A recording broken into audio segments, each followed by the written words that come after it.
For the headlines, Supreme Court holds bar exams 2012 in UST. Thomasians join protest against Cybercrime Act. UST professors react on memo about Catholic teachings. For entertainment, Gangnam Style Fever reaches UST. And here are Marjorie Duran and LORENZ Marasigan for Thomasian News Channel. Good evening. The University of Santo Tomas officially welcomes the 2012 bar examinees last Sunday. All preparations are set to accommodate the bar takers. However, the university and the examinees encountered some problems during the first week of the exam. For other details, here is RHENNIE and MARICUELO. The University of Santo Tomas holds the 2012 bar examinations and officially welcomes the 5,686 bar takers all throughout the country. James Aso from Negros Oriental State University, who takes the bar exams, said that USC's preparation is commendable but could still be improved. Mahusay po.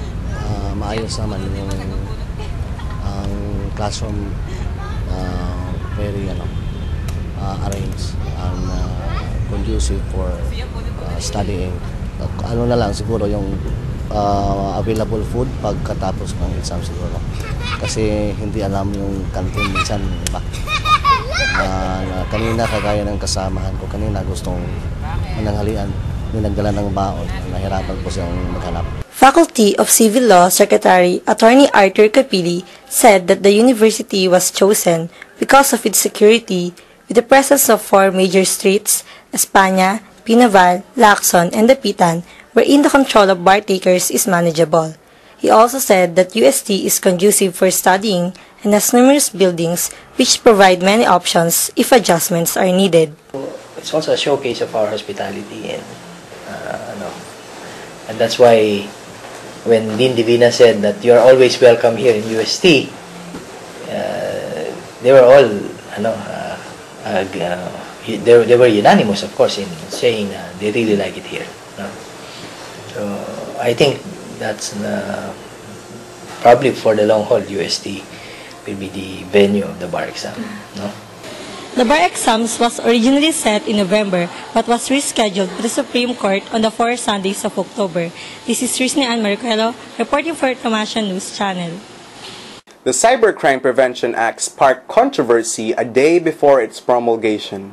Although it has been signed and approved by the President, it did not stop the people online to be more aggressive in posting links that insult Pinoy and his administration. Even Thomasians are no exception as they also join the fight in the cyberspace. Here is Renz Flores for the report. Thomasians have joined the public clamor online against the controversial Cybercrime Prevention Act in support for the sentiment of Anonymous Philippines, the alleged hackers of several government sites. Those students with Facebook or Twitter accounts are posting anti-government links and changing their profile pictures to black. And last October 2, some Thomasians joined the public demonstration staged by the Anonymous Philippines in front of the Supreme Court. One of them is JB, a third-year journalism student who believes that the Cybercrime Act is a direct invasion of privacy. Facebook account din ako, may Twitter account din ako. At minsan, kung may nakikita ko na hindi kanais-nais na ginagawa ng mga senador o mga lawmaker, ay minsan nagkikriticize din ako. At feeling ko, ang cybercrime law, pag napatupad na ito bukas, matitigil na lahat yan. UP Manila Professor Carl Gramota, who also joined the said demonstration, praised those people who are showing their support online but says that they should not limit themselves within the confines of the cyberspace. With regards to the plight of the protesters, UST Political Science Professor Bong Lopez also considers the Cybercrime Act as unconstitutional but only in the grounds for vagueness and being overbroad. However, he added that netizens should have a full comprehension of the act before posting anti-government links. Karapatan nila magsalita kung ano gusto nila, pero ang tanong, inform ba sila doon sa opinion nila? Kasi saan mabingay sila opinion mo, hindi mo naman nababasa yung batas. The University of Santo Tomas still has not given their stand regarding the issue. However, some campus organizations like the College of Commerce Student Council has already shown their support to the protest against the Act's amendment. Even though the Cybercrime Prevention Act was already amended last week, Thomasians in the cyberspace up until now still show their support for the debunking of the said act. This is Renz Flores reporting for Thomasian News Channel. 1 week before the official closing of the first semester, the University of Santo Tomas or UST issued 2 class suspensions due to continuous downpour and flooding in and around the university. According to Central Student Council Vice President Raymond Angelo Gonzalez, UST already experienced more than 10 class suspensions in the first semester alone. However, he said that it did not have great effect on UST's academic calendar. He added that UST would still be able to meet the necessary number of days for the school year 2012 to 2013 issued by the Commission on Higher Education despite the numerous class suspensions. Kasi when I talked to Dr. Adakis of the Office of the Secretary General, ang sabi nila, nung ginagawa nila yung academic calendar, naglagay sila, kumbaga di ba may required yung government natin, ang ginawa nila is nagdagdag pa sila ng mga days to parang sinobrahan pa nila. So ang basically ang nakukuha ng mga suspensions is yung mga dinagdag natin na mga days.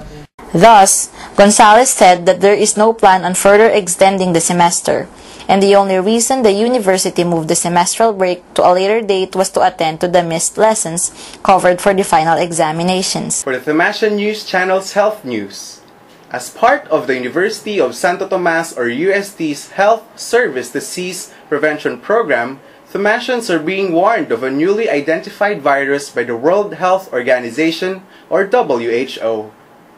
The identified novel coronavirus is said to cause complications similar to the severe acute respiratory syndrome or SARS illness that became an outbreak around 2003. The USC Health Service further advises members of the Thomasian community who had traveled to Saudi Arabia or Qatar and then developed fever, cough, or difficulty in breathing to immediately consult their department for a checkup. Likewise, even if the same symptoms arise off campus, Thomasians are still encouraged to take precaution and consult the health service. The department advises a more strict hygiene covering one's face when coughing or sneezing, and intake of 10 to 12 glasses of water daily as part of infection control. In line with the status of the University of Santo Tomas or UST's placing in the recently released Professional Regulation Commission or PRC's Mechanical Engineering Board exam, College of Engineering Dean Josefine de Alban says that there is nothing that the university should be worried about. According to the official document released by PRC, UST ranked 6th with a passing rate of 84.26% compared to last year where the UST ranked 5th. UST lagged behind Batangas State University, Polytechnic University of the Philippines, Technological University of the Philippines, Visayas, St. Louis University, and Technological University of the Philippines, Manila. But with a total passers of 91 out of 108 in UST compared to the 86 out of 88 people who passed the board exams from Batangas State University. Dean de Alban said that the results are not all about percentage, but about the quantity and quality of the board passers and the performance of the students. Dean de Alban also added that the mechanical engineering students got benefits from the addition of 2 or 3 industry-experienced professors with top-caliber experience, and that the new curriculum for the program applied to the next graduating batch will garner good results in the following Mechanical Engineering Board exams. UST professors reacted positively to the recent memorandum issued by the Office of the Vice Rector for Academic Affairs and Research, saying that the new policy is rightful and not against academic freedom. A memo regarding a policy refraining faculty members from expressing opinions contrary to the Catholic teachings was issued last month. Endorsed by Secretary General Father Winston Cabating OP, the memo stated that the offending faculty member may face dismissal after due process.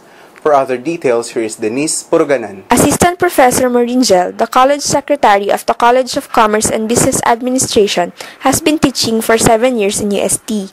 Though JEL acknowledged the need for academic freedom, she does not think the new policy threatens her teaching methods. I think we have to always consider Catholic teachings. It's one of the considerations that we have to incorporate in our lessons. Recently, 192 professors from Ateneo de Manila University and 45 from La Salle University, both Catholic institutions, announced their support for the Reproductive Health or RH bill despite the church opposition. UST officials released a memo to reaffirm Catholic faith and morals. Associate Professor Augusto de Viana, chairman of the Department of History, agreed on the measures taken by UST. Naviano commented that even though others may have taken a different path in the RH bill issue, that path is not recommended. It's the duty of a professor in a Catholic university to uphold the church teachings, especially when it comes to morality. Deviana added that despite the subjectivity in social science subjects like history, professors should weigh their duty as part of the Catholic institution and guide the students. The Thomasian community continues to fight against anti-life views. In these modern times, the Pontifical, Royal, and Catholic University urges all of its students and even professors to uphold values and morals. This is Denise PURUGGANAN reporting for Thomasian News Channel. Following the stabbing incident involving an information technology student from the University of Santo Tomas or UST that happened in the premises of the Far Eastern University or FEU recently, security measures had been tightened within the campus.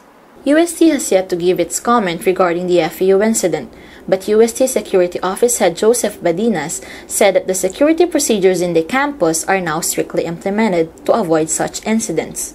According to Badinas, firm policies are instigated on individuals going in and out of the campus, civilians without proper identification or valid ID, and official business with the university are denied permission to enter the premises. As such, students and personnel wearing civilian clothes are asked to wear their IDs upon entering the gates. Movements of students and civilians are being monitored through a roving civilian security in Thomasian uniform to verify that people inside the campus are on official business, especially those wearing civilian clothes roaming around UST, Badinas said.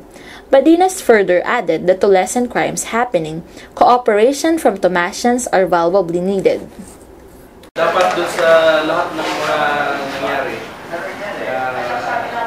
makipag-participate na rin ang Thomasian.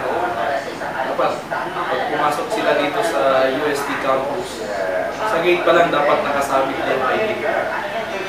Around 12,000 students took the second batch of the UST entrance exam or STET last September 30, adding to the nearly 11,000 takers last August.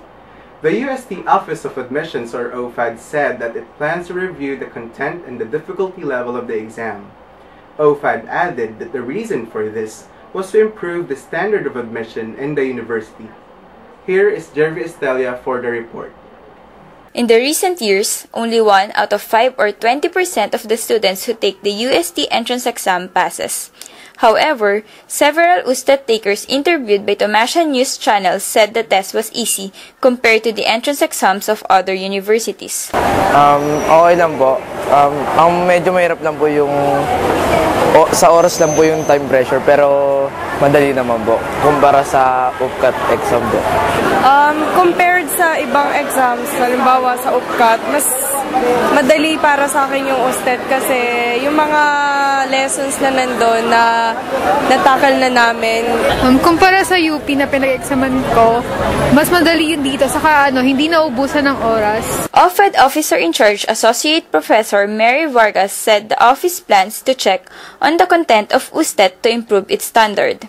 We will look into those areas, the difficulty level of the test, the coverage of the test, and so on and so forth. However, Vargas said that since she only assumed office in year 2010, the result of the evaluation of the exam may took years before being implemented. At present, we're actually coming up now with another set of test materials that we will use for 2014-15. The next 2 testing dates for the admission in school year 2012 to 2013 will be on November 4 and December 9 this year. On January 28 next year, OPAD will release the names of the USTET takers who passed the exam. This is GERVIE ESTELLA reporting for Thomasian News Channel. With his entry, Level Up, a Thomasian professor placed second in the recently concluded Sawikaan, Salita ng Taon 2012, held at the Ateneo de Manila University. Faculty of Engineering Professor Joselito de los Reyes said the mere fact that he was included in the 12 finalists was already a great success, not to mention being the only representative of University of Santo Tomas who was able to bag a prize in the said competition. According to de los Reyes, he chose the word level up as his entry because it is familiar and frequently used, and was eventually embedded by the masses. Aside from his Salita ng Taon victory, de los Reyes also won Best Presentation and was highly commended by national artist Virgilio Almario. De los Reyes believes that leveling up has more to do with improvement than with success, just like the recently revived Departamento ng Filipino, which he became a part of for 2 years. Level up. Ang level up ay bahagi ito ng pagpapataas ng antas, pero alam mo hindi ito pag-asenso. Thomasians did not escape the Gangnam fever after students and even faculty members uploaded their own Gangnam version on YouTube. The latest dance craze, Oppa Gangnam Style, sung by Korean singer named Psy, has risen to fame, reaching more than 300,000 views on YouTube. Yet, the University of Santo Tomas students and professors were not to be left out. For other details, here is Jamie ABERIA for the report. The clamor for University of Santo Tomas Yellow Jackets or UST-YJ to perform a Gangnam Style routine started on the social networking site Twitter. The YJ accepted the challenge along with a deal that their Twitter account should reach 5,000 followers. However, UST-YJ head drummer Irvin Lino said that they were really planning to surprise the Thomasian community with a performance of the song with or without the deal, which they eventually did during the pep rally. Natuwa naman kami kasi nung nag-play pala yung intro ng music, sumisigaw sila lahat sa lakas ng sigaw nila. Sobrang nakakatabala ng puso. Gangnam Style was not only a hit to Thomasian students, but to professors as well. A YouTube video featuring Electronics and Communications Engineering or ECE professors dancing to the tune of Oppa Gangnam Style instantly became viral not only to engineering students, but to the Thomasian community as well. ECE Department Chair Joycelyn Poblete said that the performance was originally intended as a part of the ECE week. Every ECE variety show, instead na magpe-perform yung faculty in front of the ECE students, ang ginawa namin, gumagawa na lang kami ng video. Yet, due to technical difficulty, the video was not played but was instead shared to students through YouTube. In spite of being the oldest university in Asia, UST continuously shows its willingness to adapt new trends to the Oppa Gangnam Style. This is Jamie ABERIA reporting for Thomasian News Channel. And those are the news of the day. Stay tuned for more updates in our flash reports. In the name of truth and public service for the Thomasian community, this is LORENZ. And this is Marjorie Duran for the Thomasian News Channel.